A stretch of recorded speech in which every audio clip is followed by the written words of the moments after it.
제가 좋아하는 시인데요. 양강모라고 하는 분이 쓴 시인데 제목이 멈추지 말아입니다. 비가 와도 가야 할 곳이 있는 새는 하늘을 알고 눈이 쌓여도 가야 할 곳이 있는 사슴은 산을 오른다. 길이 멀어도 가야 할 곳이 있는 달팽이는 걸음을 멈추지 않고 길이 막혀도 가야 할 곳이 있는 연어는 물결을 거슬러 오른다.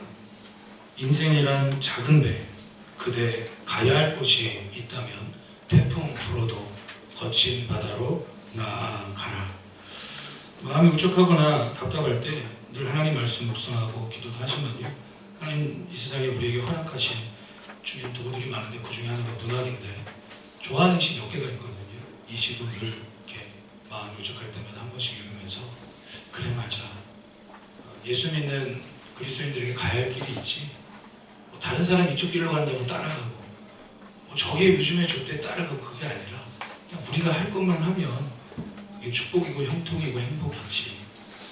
여러분, 오늘 저와 여러분들에게 반드시 가야 할 길이 있습니까? 또 우리에게 반드시 이루어야 될 삶의 목적이 있습니까? 또 우리가 반드시 이루어야 할 것이 있습니까? 성경이 있다는 거예요. 오늘 시편 기자는 시편 107편 30절에서 그것을 바라는 항구라고 표현했습니다. 30절 보시면 그들이 평안함으로 말미암아 기뻐하는 중에 여호와께서 그들이 바라는 항구로 인도하시는도다. 여기서 바라는 항구라는 표현이 조금 쉽게 표현하면 하게 고백합니다. 소원의 항구. 소원의 항구. 소원의 항구라는 겁니다. 근데 이 소원의 항구를 내가 소원하고 내가 이루는 게 아니라 하나님 나라의 백성과 성도된 그리스도인된 우리의 삶은 누가 소원을 주시고 누가 바라는 것을 주셔서 그것을 우리의 인생 가운데에 선한 계획을 갖고 이루어가신다는 걸까요? 바로 여호와 하나님께서 인도하신다라는 것입니다. 그래서 30절을 다시 보시면 이렇게 나와 있죠. 그들이 평온함으로 말미암아 기뻐하는 중에 누가요? 여호와께서 그들이 바라는 항구로, 즉 소원의 항구로 인도하신다라는 겁니다. 여러분, 예수님 믿는데 원하는 게 없고 바라는 게 없고 기도하는 게 없이 자포자기한 상태로 살아가다 주님께서 십자가에서 흘린 피가 너무 안타깝겠죠. 그죠? 여러분, 안 힘든 사람이 어디 있어요? 가정에 아픔이 없는 가정이 어디 있어요? 성격에 결함 없는 사람이 어디 있어요? 예? 뭐 일도 요즘에 안 힘든 사람이 어디 있어요? 이수하고 손 들어봐요. 없잖아요. 앞에 서 있는 저는 뭐 안 힘들겠습니까? 저도 힘들어요. 힘든다는 소리 안 한다고 하는데 우리 하나님께 주여 용서하소서. 안 힘든 사람이 없어요. 오늘날 이 시대의 특징이 뭐냐? 뭐 M4 세대, 꿈이 없어요. 소원하는 게 없어요. 미래가 없어요. 그냥 즐기자. 지금 즐기자. 여러분들 예수님을 믿으면요, 우리가 하나님의 자녀가 되고요, 예수님께서 나의 죄를 위해 십자가에 죽으시고 부활하신 것을 믿으면 누구든지 하나님 자녀가 됩니다. 그럼 하나님께서 우리 안에 무엇을 이루어 가시느냐? 선한 계획을 이루어 가세요. 근데 그 선한 계획을 뭐라고 하느냐? 소원의 항구예요. 빌립보서 2장 13절을 보면 그래서 이렇게 성경 우리에게 이야기합니다. 너희 안에서 행하시는, 이제 우리의 인생을 내가 이루어가고 내가 살고 내가 주인과 왕이 되어 내 집, 내 차, 내 건강, 내 집이 아니라 우리의 인생은 이제 우리 안에 행하시는 분이 누구입니까? 앞에 보세요. 우리 안에 행하시는 분이 내 인생을 이끌어 가시고 내 인생을 다스리시는 분이 누구세요? 하나님이세요. 얼마나 좋아요. 그 하나님께서 어떻게 우리 인생을 행하시고 이루어가시냐면 하나님 자신의 기쁘신 뜻을 위해, 선한 계획을 위해 우리에게 마음에 뭘 주십니까? 소원을 주세요. 다시요. 신앙생활하면 말씀을 들으면 은혜를 받아요. 교회 오면 반드시 받아가야 돼요. 여러분, 이해 안 가는 게 아니 어떻게 저 정도는 저렇게 헌금을 드릴까? 내가 드리는 것보다 하나님 앞에 받는 게 상상을 초월합니다. 그러니까 드리고도 더 드리고 싶은 거예요. 삶을 드리고 헌금을 드리고 시간을 드리고. 아멘. 은혜 받아가셔야 돼요. 그게 그냥 말씀을 듣고 은혜 받으면요, 우리 안에 소원이 생겨요. 하고 싶은 게 생겨요. 하나님께서 우리 안에 소원을 주신대요. 하나님의 기쁘신 선한 계획을 위해서 소원을 두고 그냥 두는 게 아니라 소원만 두고 그냥 두는 게 아니라 그것을 행하도록 여호와 하나님께서 지키시고 보호하시고 힘을 주시고 다시 일으켜 주셔서 우리 다시 한번 믿음으로 고백합시다. 소원의 항구로 인도하신다. 배를 타보셨습니까? 저도 뭐 몇 년 전 추석 때 제 어머님이랑 뭐 아이들이랑 한강 유람선을 처음 타봤는데 처음 탁 출발 때 출발. 어떤 항구에서 배가 출발을 합니다. 출발을 하는데 배가 출발했다는 거는 목적지 항구가 있잖아요. 그죠? 배가 출발했다가 목적하는 항구, 소원하는 항구, 바라는 항구로 끝까지 가야 되는데 가다 보니까 옆에서 낚싯배가 낚시한다, 우리도 낚시하자 하다가 그걸 잃어버리고 옆에 있는 배가 파티하니까 우리도 파티하자 하다가 잃어버리고 통당이 일어나니까 헤매다가 잃어버리고 오늘날 이런 인생의 모습들이 너무 많다는 거예요. 그래서 시편 107편을 보니까 23절에 시편 기자는 오늘 이렇게 이야기해. 우리 인생이 배와 같다. 그래서 배를 띄우고 먼 바다에 항해를 하는데 갑자기 풍랑이 막 일어나요. 그래서 25절에 광풍이 일어나고 바다 물결이 일어납니다. 26절에 그랬더니 막 그들의 모습이 하늘로 솟구치고 떼굴떼굴 굴르고 그들의 영혼이 녹아요. 27절에 이리저리 구름을 마치 술에 취한 지 같이 비틀거리니 모든 지강이 마치 혼란과 혼돈 속에 빠져있는 상황과 같다. 오늘날 하나님께서 이 시편 기자의 시를 통해서 우리에게 뭘 보여주고 있냐면 오늘 많은 인생의 모습들이 가야 할 길이 없어요. 뚜렷하게 살아야 될 목적이 없어요. 뚜렷한 소원도 없고 뭐 소원 해봤자 뭐 거의 다 뻔한 거고 뚜렷한 삶의 의미가 없어요. 마치 풍랑 속에서 혼란 속에서 혼돈 속에서 이리저리 헤매이고 맨정신이지만 정신은 술에 취한 자같이 삐뚤거리면서 어떤 게 그냥 같은 거 그냥 살아가요. 우리 인생도 어쩌면 그렇게 살아왔을 겁니다. 그런데 예수 그리스도를 믿게 하셔서 이제는 빌립보서 2장 13절처럼 말씀을 다시 보세요. 우리 안에 이제 하나님께서 행하신다는 거예요. 우리 인생을 누가 이루어가신다고요? 여호와 하나님께서. 어떻게 이루어가십니까? 그냥 맨날 자포자기 우리 집은 그래 자포자기 내 인생은 뭐 그래 자포자기 내 얼굴은 그래 자포자기 그게 아니라 우리 안에 말씀을 듣게 하시고 여러분 제가 이 얘기 자주 하는데 한번 해보세요 제발. 1년 동안 1년도 안 걸려요. 6개월도 안 걸려요. 3개월 동안 교회에서 드리는 예배 한 번도 빠지지 말고 다 나가보세요. 기도회를 포함하여 나와서 펜 들고 노트 들고 나와서 저기 뭔 말인지 내가 몰라 안 믿어져. 그래도 말씀 나눌 때에 한번 적어보시면서 집중해서 들어보세요. 6개월도 안 걸려요. 딱 3개월만. 어떤 분은 1개월만 해도 싹 달라져요. 완전 달라져요. 할렐루야. 하나님 말씀은요 하나님의 생각이고 인격인데 하나님께서 우리에게 말씀을 듣게 하셔서 은혜 받게 하시고 은혜 받으면 우리 안에 소원이 생겨요. 도저히 바랄 수 없는 것들을 바라게 되고요. 도저히 할 수 없는 것들을 도전하게 되고요. 꿈꿀 수 없는 것들을 꿈꾸게 하세요. 할렐루야. 그래서 소원을 두셔요. 하나님의 선한 계획을 위해 우리에게 소원을 두세요. 그리고 우리가 행하는 게 아니라 하나님께서 그것을 이루어가도록 하나님 영광 받으시도록 지키시고 보호하시고 인도하여 주십니다. 그럼 한번 생각해 봅시다. 올 한 해 우리에게 주시는 표가 뭐냐면 소원의 항구 2021이에요. 그러면 하나님께서 우리에게 어떤 소원의 항구로 인도하시는가 우리 그 부분을 오늘 주어진 시간 속에서 한번 살펴보고 무조건 다음 주로 더 이어가도록 합니다. 어떤 소원의 항구로 우리를 인도하시는가 우리 23절을 보니까 23절에 배들을 바다에 띄우면 큰 물에서 일을 하는 자는 우리 인생을 배로 표현했어요. 그래서 방금 전에 제가 설명드린 것처럼 어떤 풍랑과 혼돈과 혼란 속에서도 하나님께서 우리의 인생을 하나님 주신 소원의 항구로 인도하심을 시편 기자는 찬양하고 있습니다. 하나님께서 우리에게 허락하시는 소원의 항구가 몇 가지가 있어요. 그래서 신앙생활한다는 것은 그냥 보세요. 신앙생활한다는 건 그냥 이거 좀 알고 저것 좀 알고 이것 좀 믿고 저것 좀 믿고 그러다가 싫으면 또 나도 모르겠다 그런 게 아니고요. 신앙생활은요 차곡차곡 스텝 바이 스텝 한 걸음 한 걸음 체계적으로 가야 돼요. 우리가 성령 하나님에 대해서 말씀 보고 있지만 성령 하면 대다수 성도들이 생각하는 게 뭐냐면 방언체요, 통변체요, 환상을 보고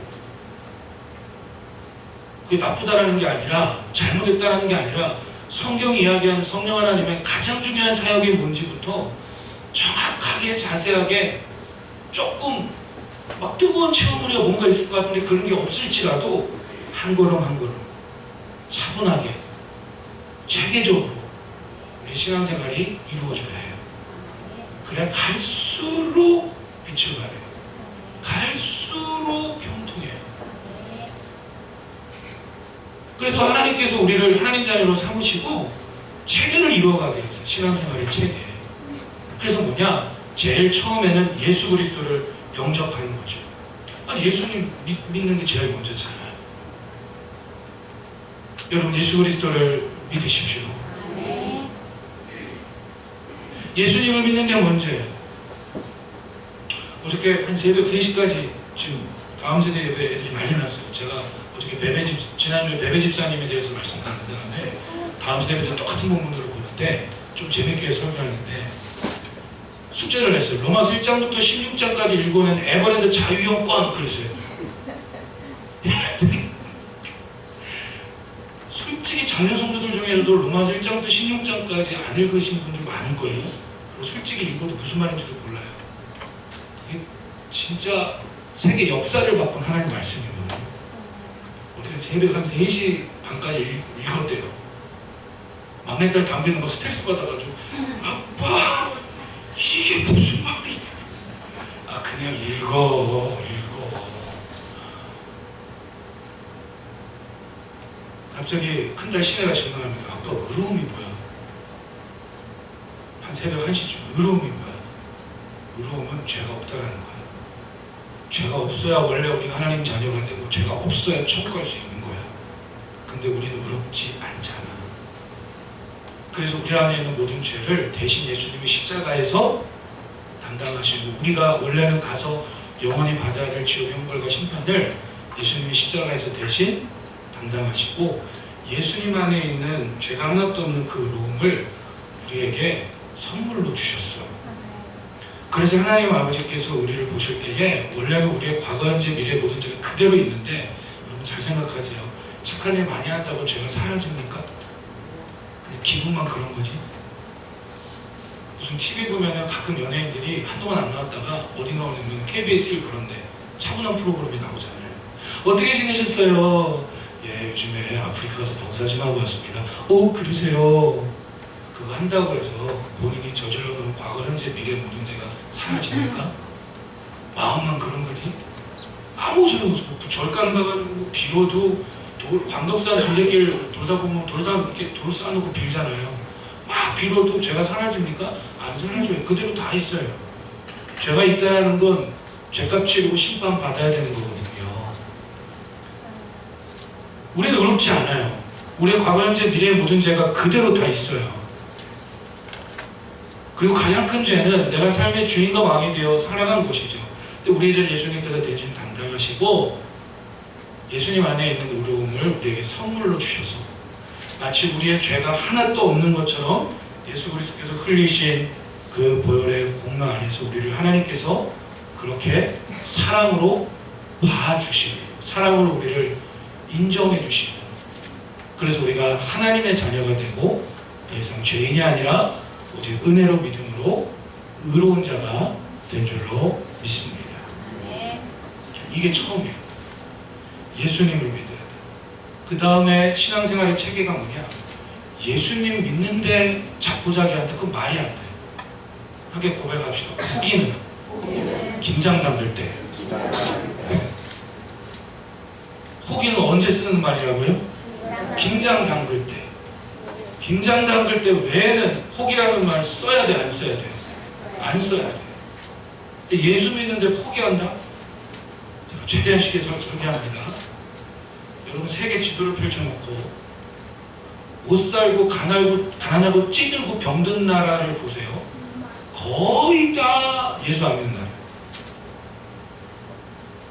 지도를 펴놓고 잘 살고 세계를 주도하고 하는 나라들을 보면 물론 인간인지라 온전치 않고 실수할 때도 있어요. 욕심 부릴 때도 있어요. 그래도 세계 지도를 펴놓고 보면 잘 살고 또 영향력을 끼치는 국가와 민족을 보면 거의 다가 다 예수님 믿는 교회가 있는 그런 국가와 나라예요.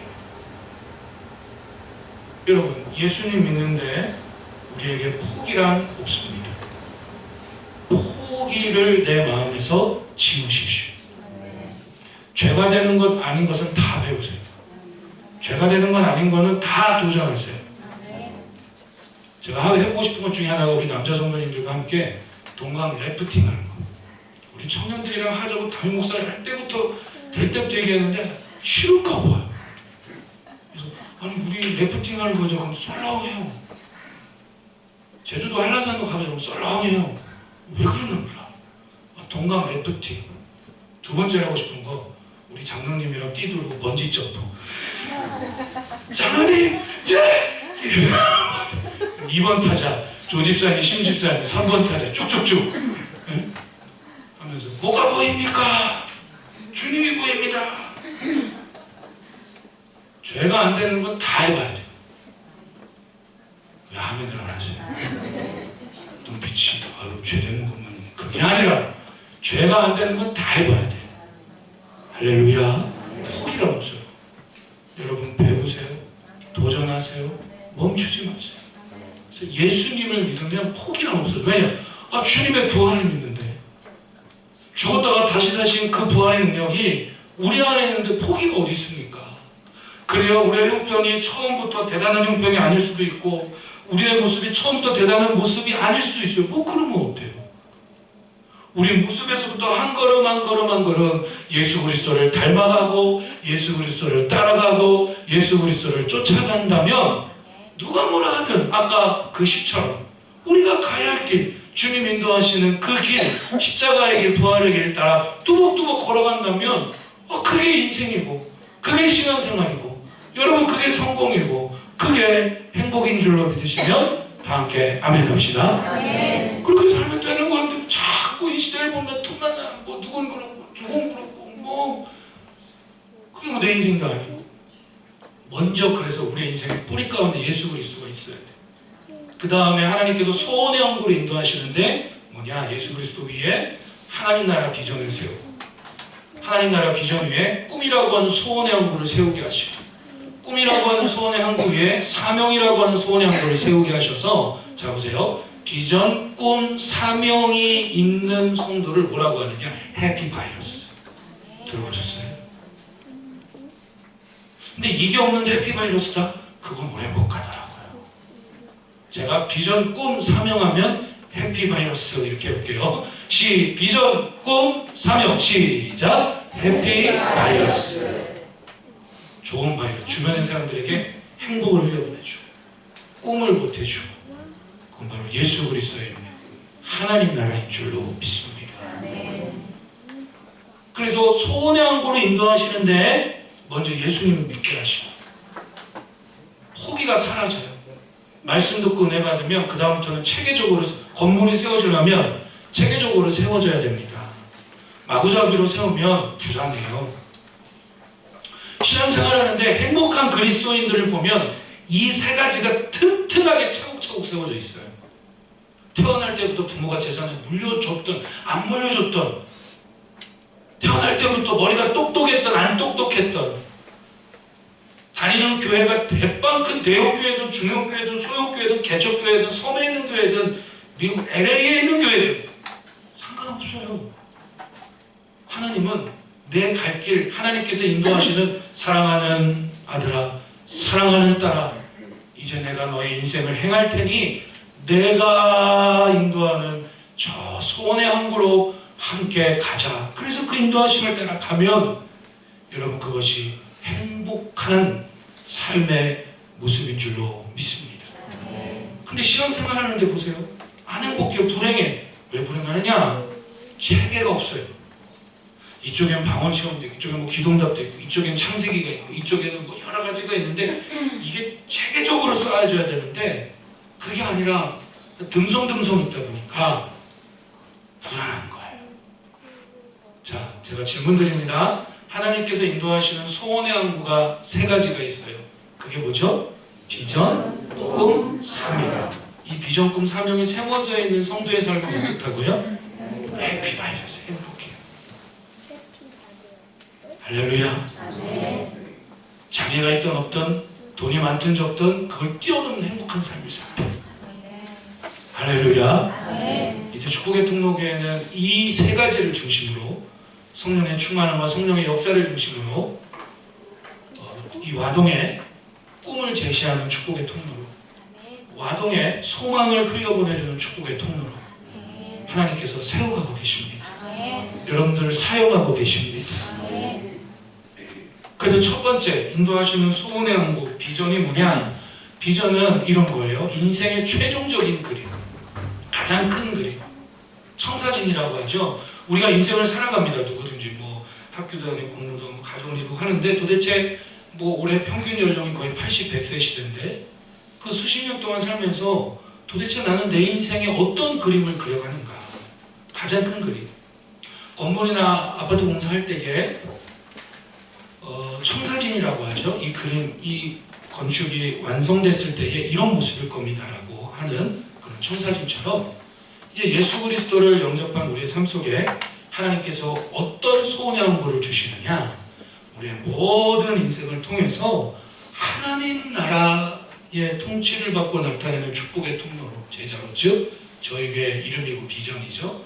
우리의 모든 인생을 통해서 하나님 나라를 이루어가고 하나님 나라를 그려가는 인생으로 하나님께서 우리를 인도하여 주십니다. 성경을 한번 찾아보시죠. 잠언서 29장 18절. 성경은 내 손으로 찾아야 돼요. 좀 힘들더라도 몇 번 찾다 보면요 익숙해집니다. 한두 번을 옆에 계신 분들이 찾아주시고요. 그 다음부터는 좀 늦더라도 내 손으로 한번 찾아보세요. 그럼 익숙해지면 빨라집니다. 잠언 29장 18절.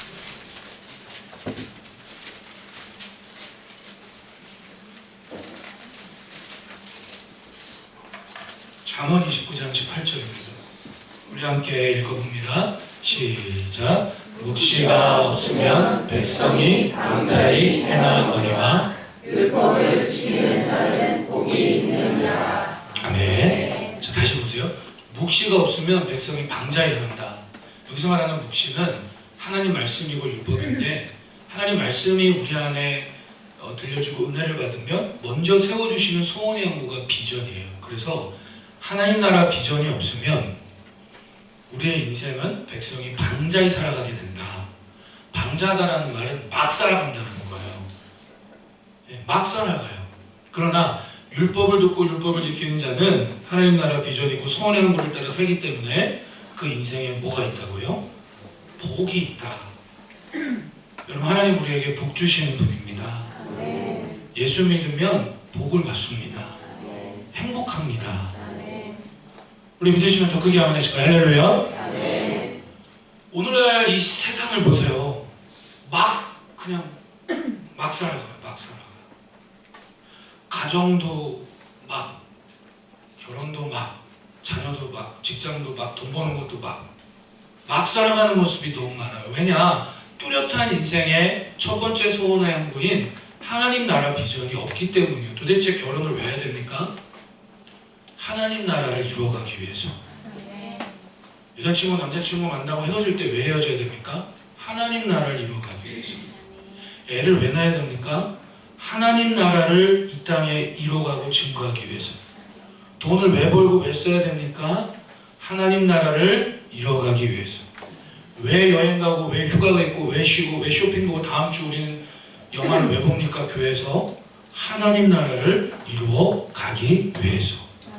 뚜렷한 청사진의 인생들이 없다 보니까 그냥 되는 대로 막 하는 거예요.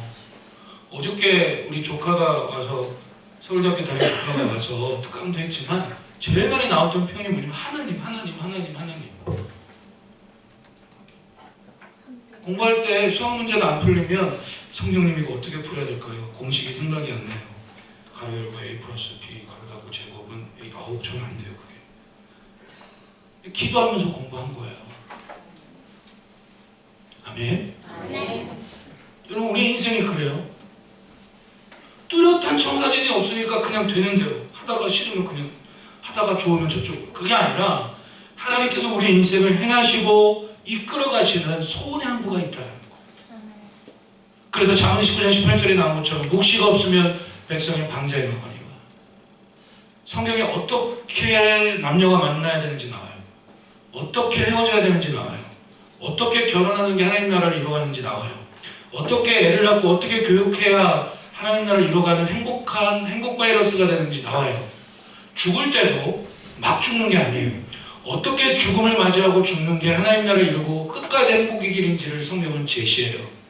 저 여러분들의 손에 들려진 이 하나님의 말씀은 고리타분한 나와 상관이 없는 말씀이 아니라 오늘 날량한 하나님 주시는 정말 진리의 복된 말씀인 줄로 믿습니다. 그래서 제가 방금 전에 말씀드린 것처럼 비전의 뿌리가 있어요. 그건 바로 예수 그리스도예요. 비전을 이야기하는데 그 뿌리가 예수님이 아닌 비전은 반드시 탈이 납니다.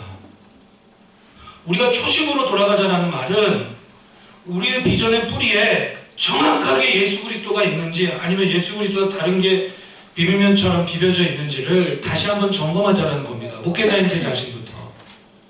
지난 2014년 4월부터 담임 목회 시작하고 5년 동안 하나님께서 많은 은혜를 부어주시고요. 교회가 한 해 한 해 몇백 명, 몇천 명 되는 건 아니지만 정말 지역사회에서 좋은 소문이 많이 나고 있고 선한 영향력을 드러내는 또 한 영혼 세워지는 그런 은혜를 주고 계세요. 여러분 그러면 그럴수록 목회자인 제 자신부터 우리 모두 함께 초심으로 돌아가기를 여러분 주님의 이름으로 축복합니다. 서리집사 임명에 대한 카톡 공문을 보낼 때에도 저는 하나님 앞에 제가 목회자로서의 저희 자격을 다시 한번 점검하고 있거든요. 여러분 초심으로 돌아가야 합니다. 비전을 이야기하고 다른 걸 이야기하는데 그 뿌리에 예수 그리스도가 없다면 반드시 탈이 나요. 커질수록 탈이 나고 사람이 많이 모일수록 탈이 나고 돈이 많이 쌓일수록 탈이 나고 성적이 좋아질수록 탈이 나고 높은 곳에 올라갈수록 탈이 나요. 그럼 반대로 낮은 자리 내려갈수록 더 자포자기하고 사업이 어려울수록 아예 더 자포자기하고 그렇게 돼요.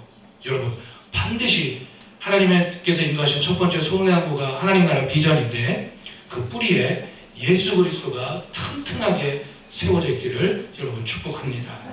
골로새서 신약성경 골로새서 2장 6절 7절을 찾아보시죠. 서신서 페이지수로 325쪽쯤에 있습니다. 325쪽쯤에 골로새서 2장 6절 7절입니다.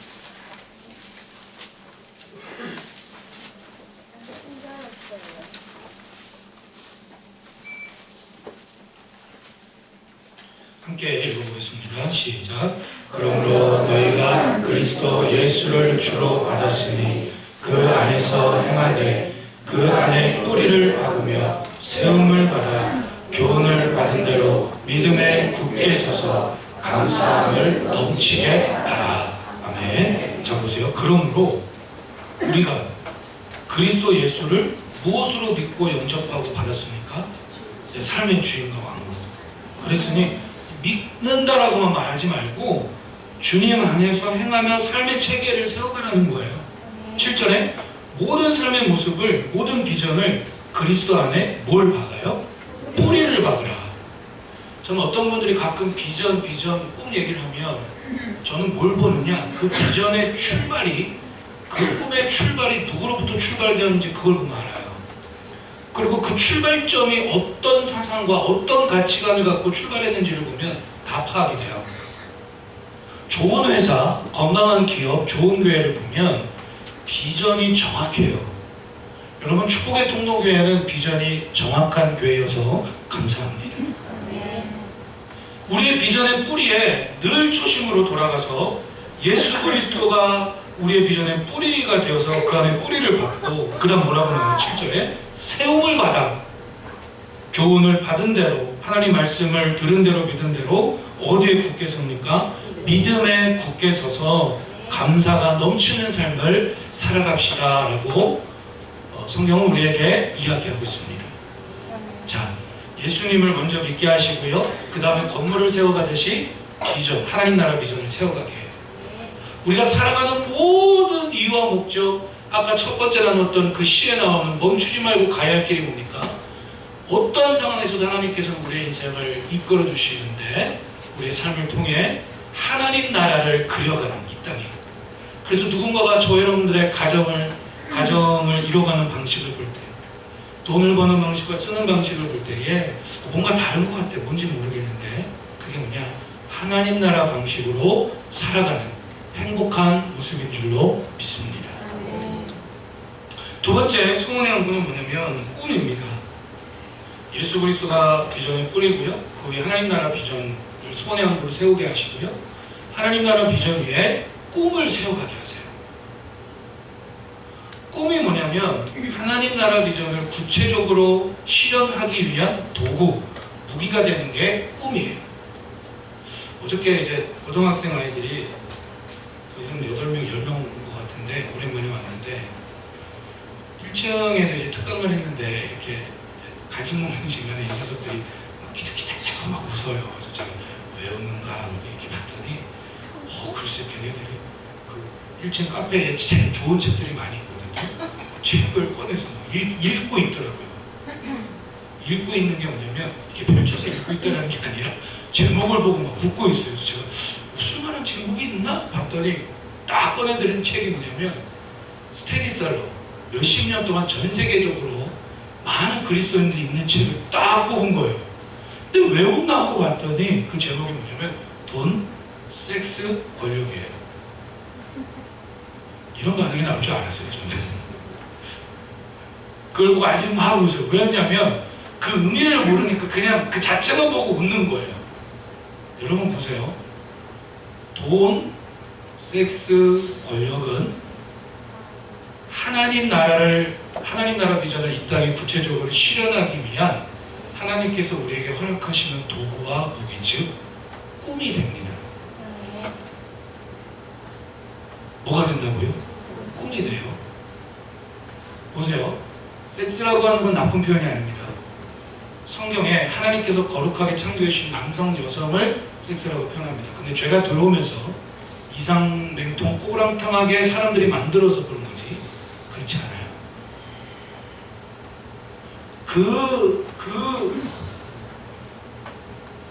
그 성이, 섹스가 가정으로 연결이 되어 가정이 우리의 꿈이 됩니다. 가정을 꿈꾸십시오. 목사님, 저는 과거의 형편이 그렇습니다. 지금도 형편이 그렇습니다. 제가 그랬잖아요. 아무 지장 없어요. 지금부터 예수 그리스도를 영접하시고 그 하나님 나라 비전, 소원을 그 다음에 꿈을 가는데 우리의 가정이 하나님 나라를 이뤄가는 가정, 빌레몬 가정의 꿈에 대한 의미죠. 가정에 대해 꿈을 꾸십시오. 돈이 우리의 무기가 돼요. 여러분, 돈을 많이 버십시오. 많이 벌 수 있기를 축복합니다. 왜냐? 예수 안 믿는 분들이 돈을 다 가지고 가면요, 그 돈 가지고 뭐 하겠어요? 선한 영향력 있는 모습으로 쓰지 않겠죠. 그래서 여러분, 돈이 우리의 꿈이 되는데 그게 연결되는 게 뭐냐면 일터예요, 직장이에요. 그래서 그 일터와 직장을 향한 꿈을 하나님께서 우리에게 허락해 주세요. 또 한 가지가 재능과 은사예요. 어떤 분들은 글을 쓰는 재능, 어떤 분은 운동을 잘하는 재능, 어떤 분들은 노래를 잘하는 재능. 그거 다 누가 주신 거죠? 하나님께서 주신 거예요. 앞으로 한 달에 한 번씩 엠플러스 카페에서 공연이든 드라마든 발표 같은 거 할 건데요. 제가 부탁을 드리고 제시합니다. 동아리를 만들고 싶은 분들은 만드십시오. 시 동아리, 오전 시간에 오셔서 공간을 활용, 노래 동아리, 요리 동아리, 그런 거 하나님 주신 재능과 은사를 통해서 꿈을 키워가십시오. 또 그것을 통해 복음을 전하는 통로가 될 수 있습니다. 또 한 가지 우리의 꿈이 되는 게 뭐냐면 교회예요. 교회가 우리의 꿈이 돼요. 예수님을 믿고 하나님 나라 비전, 하시는 소원의 양보를 주시고 꿈이라고 하는 소원의 양보를 주시는데 교회가 이 땅에 하나님 나라를 실현하기 위한 구체적인 도구와 무기가 되어서 교회가 꿈이 됩니다. 우리 함께 믿음으로 고백합시다. 축복의 통로교회가 나의 꿈입니다. 축복의 통로교회가 부흥하고 성장하고 잘되는 것이 저와 여러분들의 더욱더 간절한 꿈이 되기를 축복합니다. 이해되셨나요? 그래서 섹스라는 건 나쁜 거 아니에요? 하나님 주신 복된 가정 안에서 축복이에요. 돈도 나쁜 거 아니에요? 일도와 연결이 돼요. 교회도 그래요. 재능과 은사도 그래요. 그래서 꿈이라고 하는 소원의 항구로 인도하시는데 인도하실 때 우리에게 허락하시는 게 있습니다. 그게 뭐냐면 부르심이에요. 조금 생소할 수도 있는데 우리 같이 한번 고백합시다. 부르심. 한문으로는 소명, 영어로는 컬링이라고 하는데 하나님께서 우리를 하나님 자녀로 예수님 믿게 하셔서 먼저 부르세요.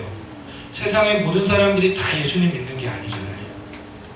하나님 자녀로 그 중에서 우리를 택하시고 뽑으셔서 하나님 자녀로 우리를 부르세요. 그걸 부르심의 은혜, 소명의 은혜, 컬링이라고 해요.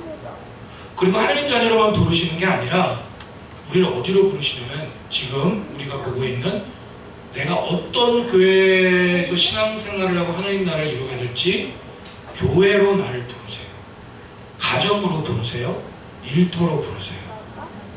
여러분 잘 생각해 보세요.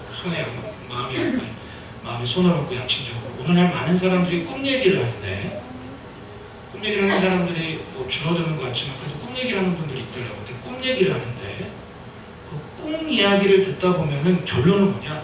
떠난다는 거예요. 맞죠? 얘기하는 거 가만히 듣고 있으면요 막 되게 좋아. 기분도 좋아. 근데 결론은 뭐냐?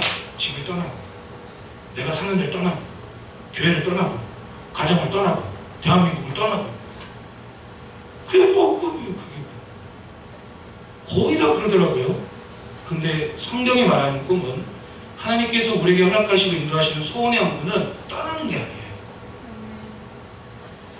믿음으로 고백합니다. 부르신 곳에서 살아내는 신앙생활 믿으시면 아멘 합시다. 나를 부르신 곳에서 살아내는 신앙생활을 하는 게 꿈꾸는 자의 모습이에요. 전 태어날 때부터 손에 장애를 입고 태어났어요.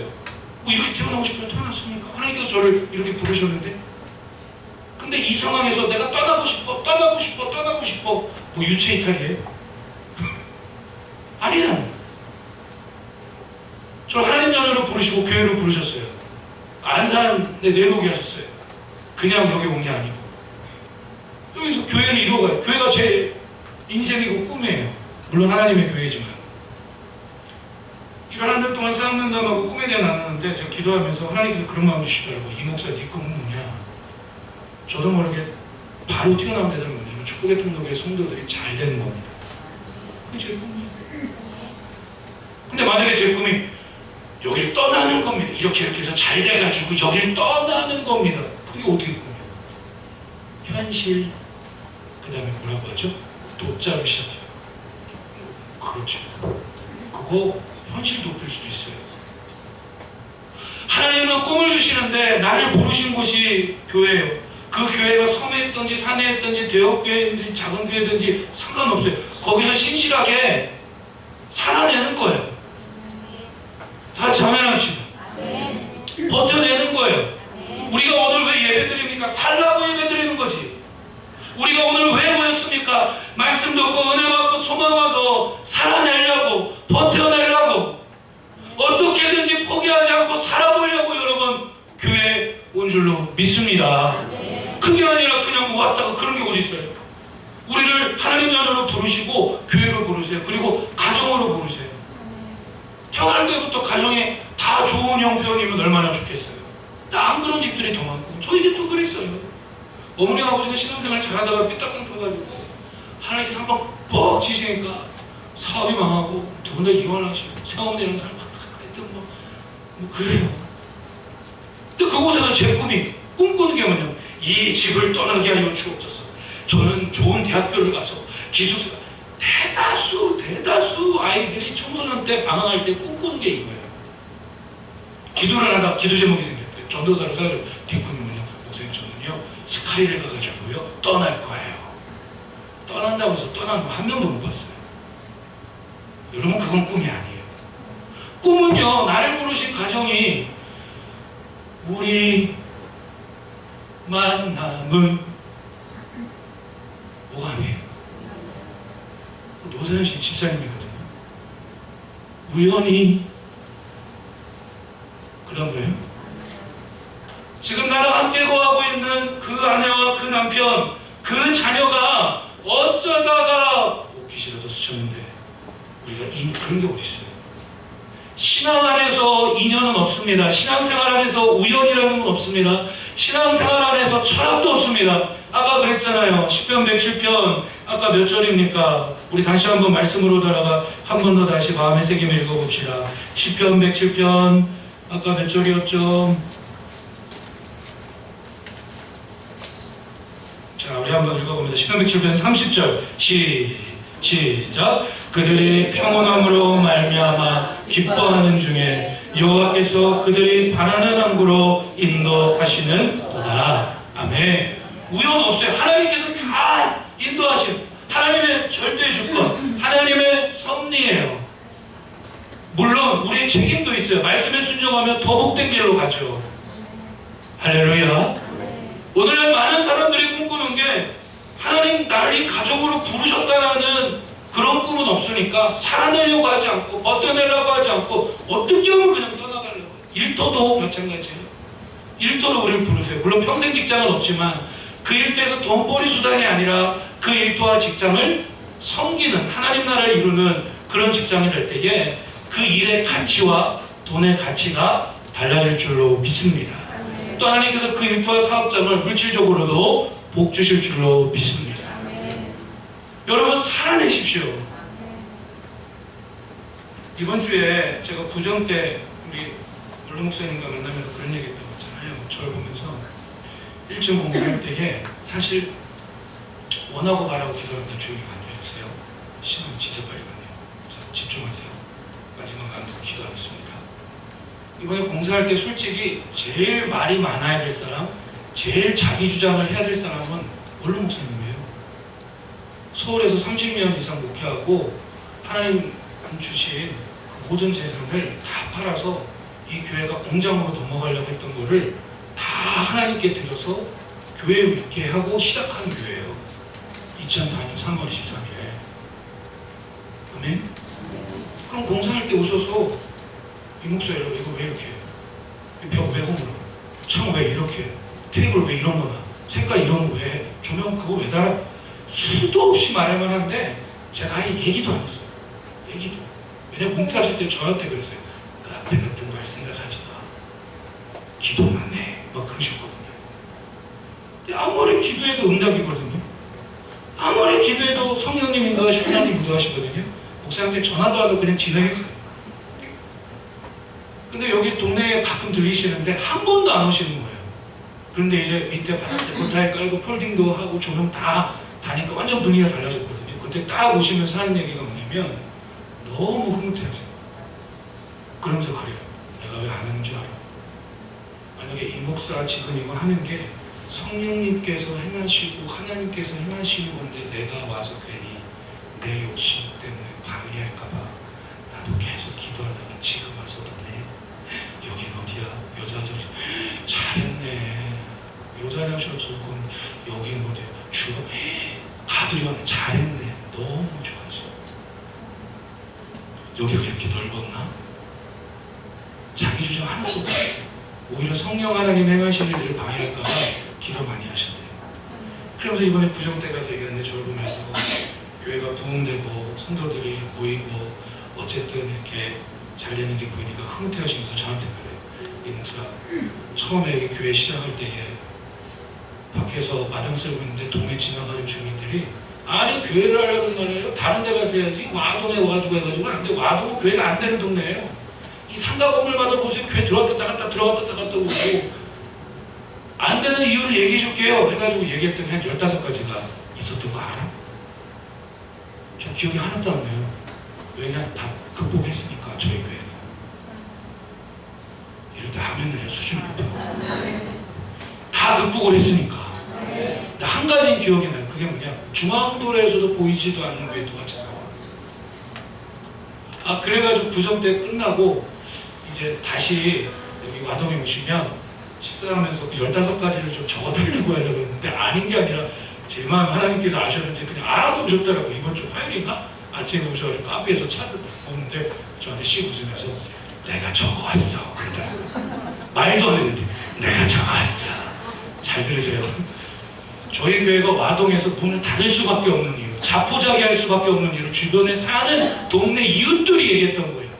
2004년 3월달에 교회 시작할 때 첫 번째, 앞에서 보면 교회가 보이지도 않는다. 주차장도 없다. 다세대 집집마다 낮엔 다 비어있어서 전도할 곳이 없다. 목사님 필체예요. 그 다음 또 보시면 월세로 살고 있어서 거의 다 2년 계약입니다. 2년만 되면 다 이사 간다. 조금 믿음 잘하면 이사 가야 돼요. 조금 믿음 잘하면 이사 가야 돼요. 돈 벌면 와동 특징이 집 사가지고 먼 데로 이사 간다. 그리고 손 들어봐요. 없어요? 교인들이 없는 개척교회 부흥이 안 된다. 이런 교회 찾아오는 교인도 없고 전도해보라. 요즘 안 된다. 다 안 된다. 그 다음 또 보세요. 요즘은 교회 부흥이 안 되는 시대다. 옛날과 다르다. 뭐 방송 매스컴에서 다 교회 안 좋은 얘기만 들어서 사람들이 애들 전도해도 번호도 안 알려준다. 진짜 그래도 번호도 안 알려줘. 그 다음 웃긴 거. 제가 이것도 붙여 웃었는데 여기 적혀있는데 지하교회는 건강에 안 좋다는 인식이 있어서 안 온다.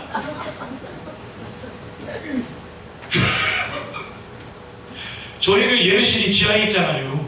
뭐 건강에 안 좋아요? 여름에 대박 시원해요. 겨울에 대박 따뜻해요. 오시는 목사님들마다 여기 지하가 어떻게 된 거야? 이 목사님 막 그래요. 지금 마스크 쓴 분 하나도 없어요. 지하교회 건강에 안 좋다는 인식 때문에 안 온다. 그 다음에 또 보세요. 어린이들이 점점 적어지고 청년들은 직장 따라 이사 간다. 청년들 중에 직장 따라 이사 간 사람 있으면 손 들어봐요. 한 명도 없어요. 군대 간다고 떠난다. 군대 갔다가 교회 떠난 청년들 손 들어봐요. 2명 반만 들어요. 이렇게 떠났다가 다 돌아왔어요. 그런 거 없어요. 저희 시장 가가면 떠난다. 저희 교회는 청년들이 사명이 뭐냐면 우리 무조건 결혼해야 돼요. 무조건 결혼해야 돼. 결혼해서 하나님 나라를 이뤄가야 돼. 기도 제목이 뭐냐면 요게벳 같은, 빌레몬 같은, 브리스길라 아굴러 같은. 할렐루야. 얼마나 축복이에요. 시장 가면 떠난다. 떠나는 사람 없어요. 들어오는 숫자보다 나가는 확률이 더 많다. 다 뛰어넘었어요. 지금 이거 말고도 몇 가지 있는데 다 뛰어넘었어요. 보세요. 안 된다라고 하는 사람은 안 돼요. 된다라고 하는 사람은 돼요. 지금도 뭐 교회가 어렵고 전도가 안 된다고요? 안 하고 안 되는 교회는 안 되는데요. 하면 돼요. 그래서 크게 한번 합시다. 할렐루야. 하면 돼요. 여러분 부탁드립니다. 10년 동안 축구하고 기도했던 게 뭐냐면 진짜 와동은 꿈을 이루면 떠나더라고요. 그래서 제가 기도한 게 뭐냐면 와동에 사는 주민들이 제 소원이 뭐냐면 설교 녹화방송도 홈페이지에 올라가 있겠지만 제 요즘 기도 제목이 뭐냐면 주님 1층 드림플러스 카페를 통해서 축구의 통로교회를 주님 사용해 주시되 와동 지역에 사는 주민들이 저쪽 고잔 신도시 쪽에는 대형교회 좀 안 가게 해주세요. 와동에도 이렇게 인테리어가 좋고 깔끔하고 이쁘고 분위기 좋은 교회가 있는데 더 이상 신도시에 있는 대형교회를 안 가게 해주세요. 제 설교 수준이 하나님 그쪽 교회 있는 목사님들보다 딸립니까? 주님? 딸립니까? 주님? 딸립니까? 대답을 안 하시죠. 별로 딸려요. 딸립니까? 안 딸려요. 감이 안 딸려요. 그런데 겉으로 보기에 교회가 중앙도에서 보이지도 않고 막 시래기가 막 밖에 깔려있는 사람들 교회 그런 거 아니에요. 여러분 기도하자고요. 정말 감사한 게 뭐냐면 저희 교회 남양주에서도 가요. 우리 청년 한 명. 와동에 살다가 집 사가지고 저쪽 어디 있는가 시흥의 아파트 단지 여기서 좀 차로 가면 20, 30분 걸리는 이사 가는데도 애기 둘 데리고 차 타고 오는 분도 있어요. 사도에서 차 끌고 오는 분도 있어요. 왜 그럴까요? 좋으니까. 절대로 못 받고 현실 도피하지 맙시다. 그거는 현실 도피예요. 오히려 꿈을 이루면 나를 부르신 곳에서 살아내야 합니다. 그리고 꿈 없이 주님 없이 살아가는 사람들에게 우리 가정이 꿈이 되고 일터가 꿈이 되고 교회가 꿈이 되어서 많은 이 땅에 있는 이웃들에게 아이들에게 꿈을 심어주고 소망을 심어주고 떠나지 말고 이 땅에서 주의 영광 드러내며 주의 나 이루며 살아가자. 떠나는 건 딱 한 가지밖에 없어. 사명받고 떠난다? 무조건 죽고. 그것은 선교지가 돼요. 미국이든 캐나다든 대신 조건 하나. 6개월에 한 번씩 저를 불러야 돼요. 가서 거기서 함께 예배드리고 가서 뭐 버디점프도 하고 와서 또 예배드리고 그건 돼. 어저께 찬송이랑 밥 먹으면서 그랬어요. 여름에 또 올 생각해라 그랬어요. 선교단체 서울대학교 선교단체에서 훈련받고 있는데 그 선교단체 알고 보니까 시작한 교수님이 제가 총신대학원 다닐 때 선교학 가르쳤던 저 수업해 주셨던 교수님이에요. 그 교수님이야? 그래? 그랬더니 선생님 그런 거 저보다도 더 뛰어난 선배들 많아요. 그래서 제가 그랬어요. 그래? 그럼 저는 막 그런 거 들으면 막 미치거든요. 이걸 어떻게 할까? 이거 어떻게 해야 할까? 그래도 벌써 지금 머릿속에 기회가 있는 몇 개가 쑥 나오고 있는데 이번에 여름에 다음 주에 캠프할 때 제가 그랬어요. 아예 팀 짜가지고 와라. 서울대학생들 중에서 신앙 좋은 선후배들이랑 동기들 몇 명 해가지고 수학 과목, 영어 과목, 국어 과목 팀 짜가지고 와서 우리 한번 캠프 한번 해보자. 그랬더니 옆에 있던 사모님 도시 잘해. 하여튼 목사님 아이디어가 너무 많아. 도시적이 제가 그래서 그랬거든요. 이번 여름에 한번 그렇게 하려고 해요. 아이들에게 꿈을 심어주자. 우리 부모님들도 마찬가지예요. 부모님들에게 꿈을 심어줄 수 있는 많이 할 겁니다. 우리 포기하지 말고 예수 그리스도를 믿고 그 위에 하나님 나라 비전이라고 하는 소원이 하고 꿈이라고 하는 소원이 하고 사명이라는 소원이 하고 이 세 가지가 있는 인생은 행복합니다. 행복 바이러스입니다. 이거 15가지 안 된다는 거 다 뛰어넘었어요. 이거 지금 보면 웃겨요. 웃겨. 제일 제가 보고 웃긴 게 12번째인데 지하교회는 건강에 안 좋다는 인식 때문에 안 온다. 저 여름에 여기서 자거든요. 그냥 시원해서. 여러분 안 되는 거 없어요. 하나님께. 우리에게 길이 없는 거지 하나님께 길이 있어요. 우리에게 방법이 없는 거지 하나님께 방법이 있어요. 부탁합니다. 부모님들이 꿈이 있어야 돼요. 부모님들이 하나님 나라 비전에 충만해야 합니다. 부모님들이 예수로 충만해야 합니다. 그럼 하나님께서 자녀들은 그냥 책임져 주시더라고요. 할렐루야. 할렐루야. 꿈은 내가 이렇게 해서 우리 집 떠날 거야. 뭐 교회 떠날 그거 꿈 아니에요. 현실 도피야. 현실 도피예요. 아니에요. 오히려 꿈은요. 나를 부르신 곳에서 살아내고 버티고 나를 통해 우리 가정을 통해 교회를 통해 또 다른 영혼들을 세우고 함께 꿈꾸게 하고 떠나는 건 한 가지예요. 사명받고 떠나는 거. 그건 축복이에요. 할렐루야. 못 받고 떠날 생각하지 마세요. 네. 멀리서도 다 와요. 이제 이 시간이 좀 많이 갔지만 이 찬양 한번 드리고 한번 멋지게 한번 살아봅시다. 이왕 신앙생활 할 거 복을 누리고 행복 바이러스로 한번 살아보기를 원해요. 그냥 찬양합시다.